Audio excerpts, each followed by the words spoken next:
রাত। ঘড়িতে তখন ঠিক রাত 11:30। অরণ্যপুর শহরটা যেন এক গভীর ঘুমে আচ্ছন্ন, কিন্তু সেই ঘুম স্বাভাবিক নয়, বড্ড বেশি নিস্তব্ধ।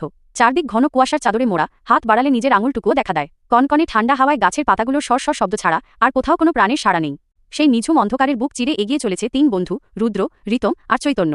হাতে লণ্ঠনের টিমটিমে হলুদ আলো। গন্তব্য শহরের শেষ প্রান্তে দাঁড়িয়ে থাকা সেই অভিশপ্ত চৌধুরী বাড়ি। চৌধুরী বাড়ির গেট। ওরা যখন বিশাল অট্টালিকাটির সামনে এসে দাঁড়াল, বাড়িটাকে দেখে মনে হচ্ছিল অন্ধকারের এক দানব হা করে দাঁড়িয়ে আছে। বহু যুগের পুরনো ইটের দেয়ালে লেগে আছে কালের ক্ষয়ের ছাপ। সামনে জং ধরা বিশাল লোহার গেট। হঠাৎ কোনো বাতাস ছাড়াই সেই ভারী লোহার গেটটা অচ শব্দ করে নিজে নিজেই আধখোলা হয়ে গেল। ঋতম ভয়ে পিছিয়ে এসে বলল, রুদ্র, চল ফিরে যাই।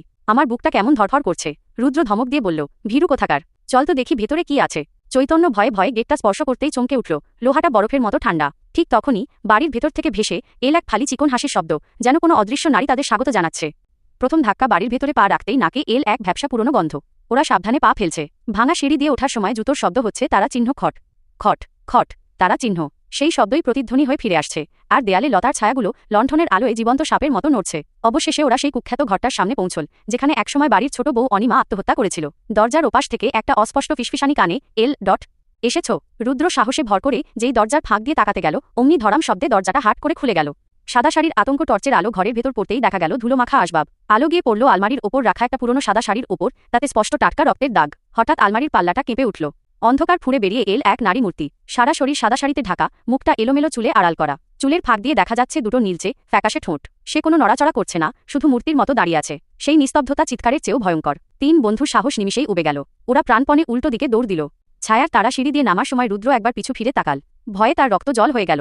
মহিলাটি হাঁটছে না, সে হাওয়ায় ভেসে ভেসে সিঁড়ি দিয়ে নেমে আসছে। তার চোখ দুটো যেন গভীর অন্ধকার গহ্বর। ওরা কোনোমতে বাইরে এসে একটা বড় আমগাছের আড়ালে লুকাল। হাঁপাতে হাঁপাতে বাড়ির বারান্দার দিকে তাকাতেই দেখল সেই নারীমূর্তি হাত নেড়ে ডাকছে, এদিকে এসো, যেও না।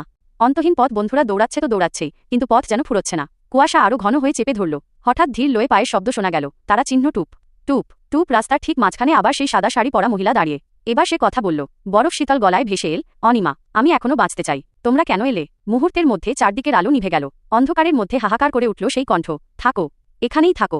ভয়ের চোটে ঋতম জ্ঞান হারিয়ে মাটিতে লুটিয়ে পড়ল।